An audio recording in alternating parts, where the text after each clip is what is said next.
بسم اللہ الرحمن الرحیم۔ معزز سامعین و ناظرین، السلام علیکم ورحمۃ اللہ وبرکاتہ۔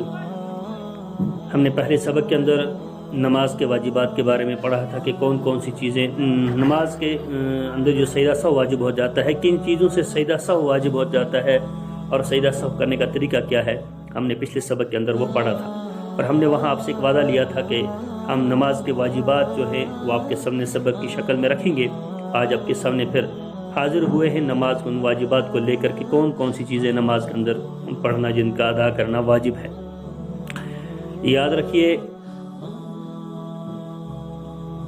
چاہے فرض ہوں یا سنت ہوں یا نفل ہوں، نمبر 1، ان کی ہر رکعت کے اندر سورہ فاتحہ کا پڑھنا، سورہ فاتحہ کا پڑھنا فرض واجب ہے۔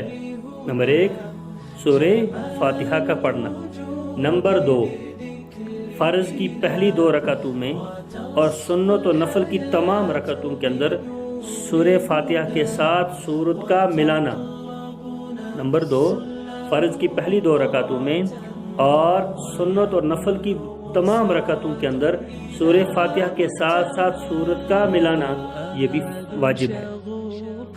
اسی طرح نمبر 3، سورہ فاتحہ کو پہلے پڑھنا، اس کے بعد کسی سورت کا پڑھنا، یہ بھی واجب ہے۔ یعنی سورہ فاتحہ کو مقدم کرنا اور اس کے بعد کسی اور سورت کا لانا، جو آپ اس کے ساتھ سورت ملانا چاہیں اس کو بعد میں پڑھنا، یہ بھی ایک الگ سے واجب ہے۔ اسی طرح نمبر 4 ہے قرات اور رکوع کے درمیان ترتیب رکھنا۔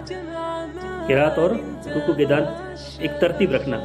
مثال کے طور پر پہلے ہم قرات کرتے ہیں، سورہ فاتحہ پڑھتے ہیں، اس کے بعد سورت پڑھتے ہیں، سورت کے بعد ہم رکوع کرتے ہیں، تو یہ ایک ترتیب ہے۔ ایسا نہیں ہے پہلے رکوع کیا، اس کے بعد ہم کھڑے ہو گئے، پھر سورہ فاتحہ پڑھی، پھر سورت پڑھی، تو یہ ترتیب بدل جائے گی۔ تو ترتیب سے، یعنی سورت جو قرات ہے، سورہ فاتحہ اور سورت اور اس کے بعد رکوع، ان کے درمیان کی جو ترتیب ہے، اس ترتیب کو باقی رکھنا، یہ بھی واجب ہے۔ اسی ترتیب سے پہلے قرات پھر رکوع کرنا۔ اسی طرح نمبر 5 ہے تعدیل ارکان۔ تعدیل ارکان کہتے ہیں ہر ایک رکن کو اطمینان کے ساتھ ادا کرنا۔ یعنی آپ قرات کر رہے ہیں تو اطمینان کے ساتھ قرات کریں، ایسا نہیں ہے آدھا آپ پڑھتے ہیں آدھا کھا جاتے ہیں۔ آپ رکوع میں جا رہے ہیں تو آپ اطمینان کے ساتھ رکوع کریں، برابر جس طرح رکوع کرنے کا حق، ایسا نہیں ہے آپ بالکل اشارتاً نیچے ہوئے اور پھر کھڑے ہو گئے، تو بلکہ رکوع کریں تو اطمینان کے ساتھ، تسبیح پڑھیں تو اطمینان کے ساتھ، قرات کریں تو اطمینان کے ساتھ، سجدے میں جائیں تو اطمینان کے ساتھ۔ تعدیل ارکان کا مطلب یہی ہوتا ہے کہ تمام ارکان کو اطمینان کے ساتھ ادا کرنا۔ اسی طرح نمبر 6 ہے قادۂ اولیٰ۔ آپ 4 رکعت پڑھ رہے ہیں تو 4 رکعتوں میں جو 2 رکعتوں پر قادہ کیا جاتا ہے، یا 3 رکعت پڑھتے ہیں 2 رکعتوں پر جو پہلا قادہ کیا جاتا ہے، اس کو قادۂ اولیٰ کہتے ہیں۔ تو اس کا قادہ اولیٰ کا کرنا یہ بھی واجب ہے۔ اسی طرح دونوں قادوں میں تشہد کا پڑھنا۔ اب قادہ اولیٰ کر رہے ہوں یا قادہ اخیرہ کر رہے ہوں، یعنی 4 رکعت میں پہلے 2 پر آپ بیٹھو یا آخری 4 پر آپ بیٹھو، دونوں صورتوں میں ان کے اندر تشہد کا پڑھنا، دونوں میں یہ بھی الگ سے واجب ہے۔ اور اسی طرح لفظ سلام کے ساتھ نماز سے نکل جانا۔ آپ کو آخر میں جب نماز آپ کی کمپلیٹ ہو رہی ہو، اس وقت آپ کو السلام علیکم ورحمۃ اللہ، السلام علیکم ورحمۃ اللہ کہہ کر آپ کی نماز کو ختم کرنا، یہ بھی ایک واجب ہے۔ یعنی اگر آپ نے سلام کہنے کے بنا اگر اپنی نماز توڑ دی ہے آواز دے کر، یا نماز کو چھوڑ کر آپ چلے گئے ہیں، تو اس صورت میں آپ کا واجب باقی رہ گیا ہے، جو لفظ السلام سے نکلنا ہے نماز میں۔ اسی طرح نمبر 9 ہے نماز وتر کے اندر سورہ دعائے قنوت کا پڑھنا۔ وتر کی جو نماز ہے، اس وتر کی نماز میں دعائے قنوت کا پڑھنا یہ بھی الگ سے ایک واجب ہے، اور پھر اس کے لیے آخری رکعت کو متعین کرنا یہ بھی واجب ہے۔ اسی طرح نمبر 10 ہیں تکبیرات عیدین کا کہنا۔ 2 عیدوں کے اندر جو ہم زائد تکبیریں کہتے ہیں، 6 زائد تکبیریں، ان تکبیروں کا کہنا یہ بھی واجب ہے۔ اسی طرح نمبر 11 ہے جہری نماز کے اندر جہرن قرات کرنا۔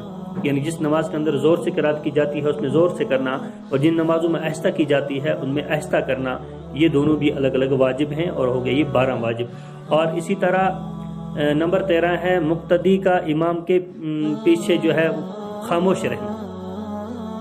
مقتدی جو امام کے پیچھے رہتا ہے تو مقتدی پر واجب ہے کہ وہ امام کے پیچھے خاموش رہے گا، وہ امام کے پیچھے قرات وغیرہ کرے گا نہیں، کچھ بھی نہیں پڑھے گا، بلکہ وہ پیچھے سے خاموش رہے گا، اور جب امام والضالین کہے گا تو مقتدی آمین کہہ دے گا، بلکہ قرات وغیرہ نہیں کرے گا، خاموش رہنا یہ بھی واجب ہے پیچھے۔ اور اسی طرح مقتدی کو امام کی مطابقت کرنا یہ بھی مقتدی پر واجب ہے۔ مطابقت کا مطلب یہ ہوتا ہے کہ مقتدی امام کے تابع رہے، امام رکوع میں گیا تب مقتدی بھی رکوع میں جائے، امام رکوع سے کھڑا ہو جائے گا تب مقتدی اٹھے۔ ایسا نہیں ہے کہ مقتدی ابھی کھڑا ہی ہے تو امام کھڑا ہی ہے تو مقتدی رکوع میں چلا گیا، اور امام ابھی رکوع ہی میں ہے تو مقتدی وہاں سے کھڑا ہو گیا، اب امام کھڑا ہونے کے بعد ابھی بالکل وہ قیام کی حالت میں تھا تو مقتدی تب تک سجدے میں پہنچ گیا۔ ایسا نہیں ہے، بلکہ مقتدی کو بھی امام کی مطابقت کرنی ہے، امام کے تابع رہنا ہے، جہاں امام جائے گا وہاں ہی مقتدی کو بھی جانا ہے۔ تو یہ 14 جو واجبات ہیں نماز کے اندر اور جن کا آپ کے سامنے رکھنا ضروری تھا، یہ واجبات ہیں، اور ان کو آپ سنیے گا، اچھی طرح یاد بھی کر لیجئے گا، کیونکہ ان میں سے اگر کوئی بھی ہم نے بھول گئے ہیں یا ہم نے اس کو ڈبل کر دیا ہے، یا ان میں سے کسی کو ہم نے مقدم اور مؤخر کر دیا ہے، جس کو پہلے کرنا تھا ہم نے بعد میں کر دیا، بعد میں کرنا تھا پہلے کر دیا، تو ان تمام کے کرنے سے سجدہ سہو واجب ہو جاتا ہے۔ تو یہ آج کے سبق کے اندر نماز کے واجبات تھے۔ اللہ تعالیٰ سے دعا ہے کہ اللہ تعالیٰ ہم سب کو سننے کی اور ان پر عمل کرنے کی توفیق عطا فرمائے، اور اللہ تعالیٰ ہم سب کو دین سیکھنے کا